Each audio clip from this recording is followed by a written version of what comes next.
Bilo da volite da ih nosite ili ne, morat ćete da priznate da su satovi u modernom svijetu jedan od najupečatljivijih i najpopularnijih aksesuara i da imaju svoje istaknuto mjesto u modnoj industriji.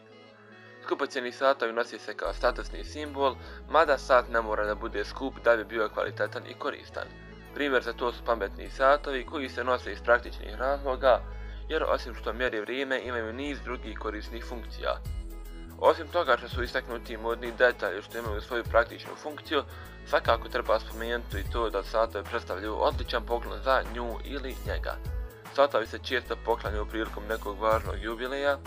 Satom možete darivati voljenu osobu, ali je također i odličan poklon za prijatelje ili poslovne saradnike. U nastavku vam predstavljam 10 zanimljivosti o satovima. Drevne sprave za mjerenje vremena. Još su najstarije svjetske civilizacije, stari Sumeri i Egipćani, težili da pronađu način kako da izmjere vrijeme. Od tih drevnih epoha svaka kasnija kultura i civilizacija smišljala razne originalne metode i razvijala sisteme za mjerenje protoka vremena. Da bi izmjerili vrijeme, ljudi su nekad koristili pomoć prirode. Vodeni sat koji je izumljen oko 3000. godine prije nove ere koristili su Sumeri, Babilonci, Asirijci, Indijci, Kinezi, pa su zatim Babilonci i Egipćani izumljeli sunčani sat oko 1500. godine prije nove ere, kojim se mjerilo vrijeme prema položaju sunca. Sunčani sat kasnije koriste antički Grci i Rimljani. Porijeklo pješčanog sata nije još uvijek otkriveno, ali se pretpostavlja da su ga koristili stari Grci, a bio je popularan i u 14. i 15. stoljeću. Mada moderni satovi nemaju skoro nikakvih sličnosti sa tim drevnim spravama za mjerenje vremena, ipak se ne može isključiti njihova veza sa težnjama čovjeka da što preciznije izmjeri vrijeme. Prvi džepni satovi. Prvi džepni satovi pojavili su se u 15. stoljeću u Engleskoj i postali su veoma popularni za vrijeme vladavine Tudorovih, tačnije u 16. stoljeću, a jedan je nosio i Henry VIII lično. Interesantno je da su najstariji džepni satovi imali samo kazaljku koja je pokazivala sate, dok minutara i sekundara nisu postale na džepnim satovima sve do 17. stoljeća. Ručni satovi su isprva nosile isključivo žene. Postoji nekoliko različitih tvrdnji o tome kada je prvi put napravljen ručni sat. Jedna verzija kaže da je prvi ručni sat izrađen kao poklon za englesku kraljicu Elizabetu od strane njenog prorca, a možda i ljubavnika, to jeste plemića Roberta Dudleya. Prema drugoj verziji, najstariji ručni sat napravljen je 1806. godine, po nalogu Napoleona Bonaparte, da se za njegovu voljenu Josefinu napravi sat koji će nositi umjesto narukvice.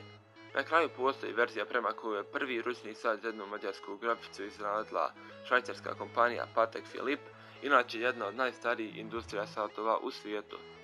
Ručni satovi bili su namijenjeni isključivo ženama sve do Prvog svjetskog rata.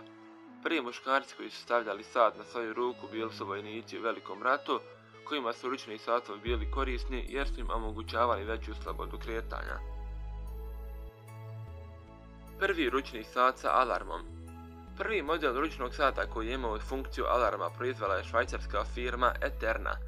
Ovaj model se prvi put pojavio 1908. godine, ali je njegova serijska proizvodnja počela tek nekoliko godina kasnije, tačnije 1914. Neuništivi Casio G-Shock. Casio G-Shock je u industriji satova poznat kao najotporniji sat.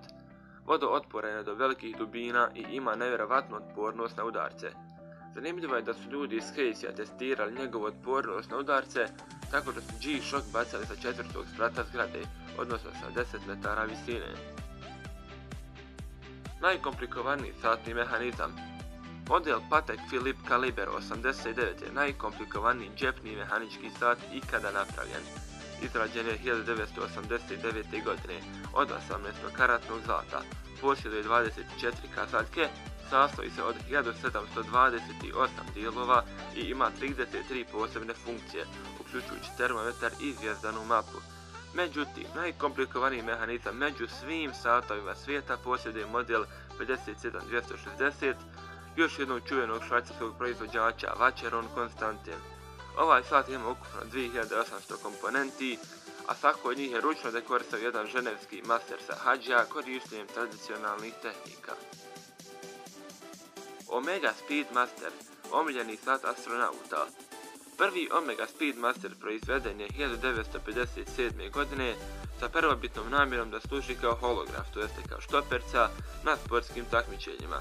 Međutim, od 1965. godine Omega Speedmaster počinje da se koristi u astronautskim i svemirskim misijama. Nosili su ga astronauti NASA, koji su bili članovi čuvene misije Apollo 11, tokom koje je čovjekova noga prvi put kročila na mjesec.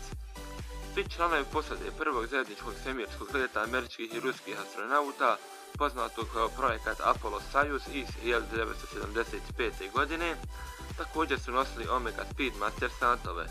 Apollo Soyuz svemirski let imao je prije svega svrhu da simbolički obilježi drastično poboljšanje odnosa između SAD-a i SSSR-a i prestanak njihove trke u naoružanju. Najskuplji sat na svijetu. Najskuplji sat ikada je Paul Newmanov Rolex Daytona, koji je na jednoj njujorškoj aukciji 2017. godine prodat za nevjerovatnih $17,8 miliona.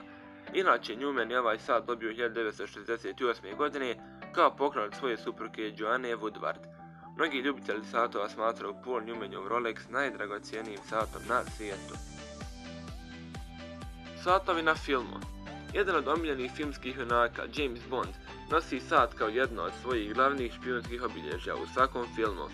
Sean Connery je nosio Rolex Submariner, dok je Daniel Craig nosio Omega satove. U filmu Bourne Ultimatum Matt Damon nosi Tag Heuer sat.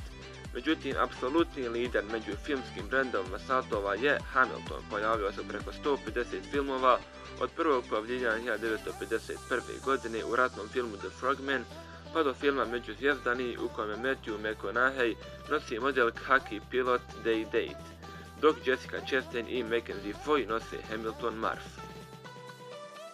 Kupite sat u 10:10. Na reklamama u prodavnicama u izlozima satovi su često unaprijed podešeni da pokazuju 10 sati i 10 minuta. Ovaj trik među marketarima je poznato pod nazivom Happy Time, jer kada kazaljke pokazuju da je 10:10, čitav sat izgleda slično smajliju. Na taj način kupcu se podsvjesno diže raspoloženje i rastu šanse da će se odlučiti da kupi sat.